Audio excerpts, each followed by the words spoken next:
Assalamualaikum warahmatullahi wabarakatuh. Salam guru hebat Indonesia. Saya Maisarah, guru kimia SMA Negeri 1 Jelai. Pada tugas akhir pembatik level 3 tahun 2023, saya akan membuat kreasi media pembelajaran digital dengan mengembangkan video pembelajaran pada materi kimia, sifat koligatif larutan, penerapan penurunan titik beku larutan dalam pembuatan es krim. Tujuan pembelajaran pada video ini adalah membuktikan aplikasi atau penerapan dari penurunan titik beku larutan pada pembuatan es krim. Terlebih dahulu, kita akan membahas sifat koligatif larutan. Sifat koligatif larutan adalah sifat larutan yang hanya dipengaruhi oleh jumlah partikel zat terlarut di dalam larutan. Sifat koligatif larutan meliputi 1. Penurunan tekanan uap jenuh, 2. Peningkatan titik didih, 3. Penurunan titik beku, 4. Tekanan osmotik.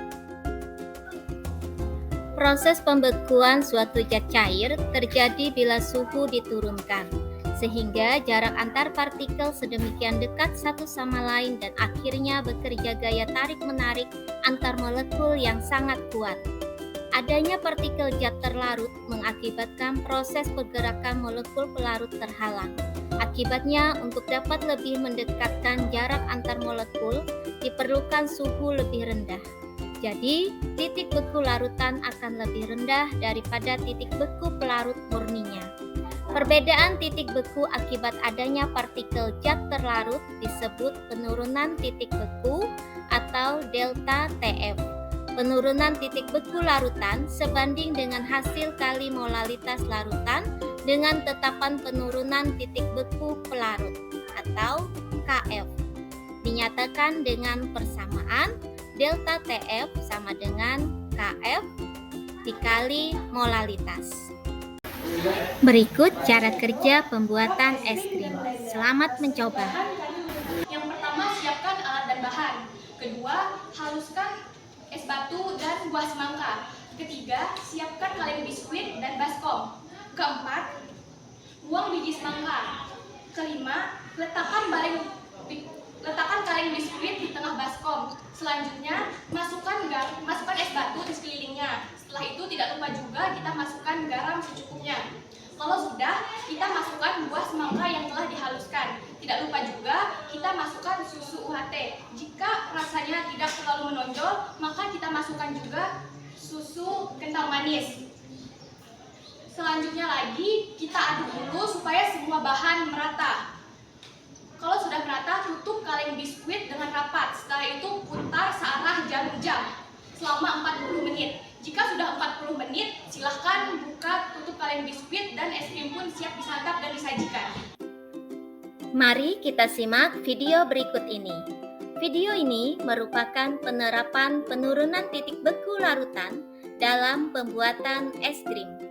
Adonan es krim di dalam tempat yang terendam es batu dan air yang telah diberi garam dapat membeku seiring proses pengguncangan. Hal ini terjadi karena proses perpindahan kalor dari adonan es krim ke campuran es batu, air, dan garam. Temperatur normal campuran es dan air adalah 0 derajat Celcius, sedangkan temperatur diperlukan untuk membekukan es krim yakni lebih kecil sama dengan -3 derajat Celcius. Untuk mencapai suhu tersebut perlu ditambah garam. Garam berfungsi menurunkan titik beku larutan. Garam larut dengan es yang mencair membentuk air garam dan menurunkan temperaturnya. Selama proses ini memerlukan panas. Larutan tersebut mendapat kalor dari adonan es krim sehingga es krim memadat. Pada video ini dapat kita lihat es batu yang telah ditambahkan garam, kemudian es krim yang di dalam kaleng dilakukan proses pengguncangan.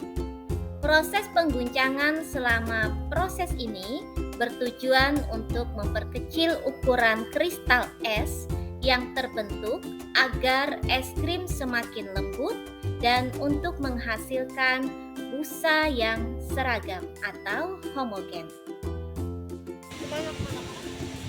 Sabar.